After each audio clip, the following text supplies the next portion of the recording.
عمر کا اسلام لانا اسلام کے لیے عزت کا ذریعہ بنا اور بلند آواز سے نعرہ تکبیر مکے کی فضاؤں میں بلند ہوا۔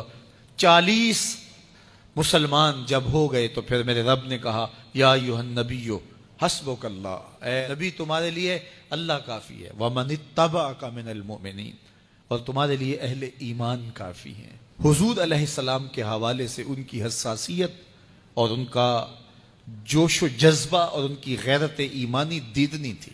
حضرت شاہ ولی اللہ محدث دہلوی علیہ رحمہ فرماتے ہیں کہ 17 مقامات پہ قرآن مجید میں حضرت عمر کی رائے کے مطابق قرآن نازل ہوا۔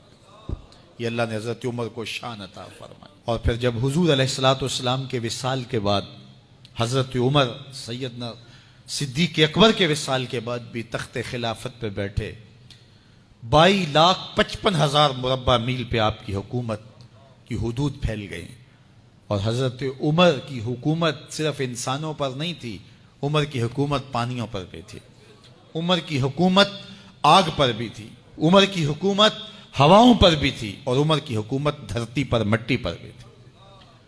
آپ جانتے ہیں کہ مصر کے گورنر نے لکھا کہ یہاں تو عجیب کہانیاں ہیں۔ کیا ہوا؟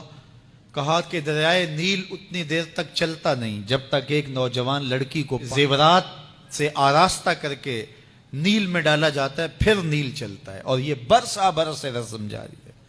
تو حضرت عمر کے پاس جب یہ پیغام پہنچتا ہے تو حضرت عمر نیل کو خط لکھ رہے ہیں، بسم اللہ الرحمن الرحیم، مصر کے نیل کے نام عمر کا خط، اور آگے لکھتے ہیں اے نیل اگر تو اللہ کے حکم سے چلتا ہے تو چل، ورنہ تیری کوئی ضرورت نہیں ہے۔ اور رکا لکھ کر کاسد کو دیا، جا کے یہ دریائے نیل میں ڈال دو۔ اللہ اکبر، جن کے رکے دریا بھی مانتے ہیں، پانیوں پر بھی حکومت ہے۔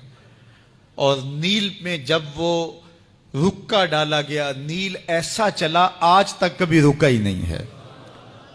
پانیوں پر حکومت، ہواؤں پہ حکومت۔ مسجد نبوی کا ممبر ہے، عمر خطبہ دے رہے ہیں، عراق کے علاقہ نہاون میں جنگ ہو رہی ہے، مدینے سے 1 مہینے کی مسافت ہے، 1 مہینہ مسلسل چلیں تو نہاون آتا ہے۔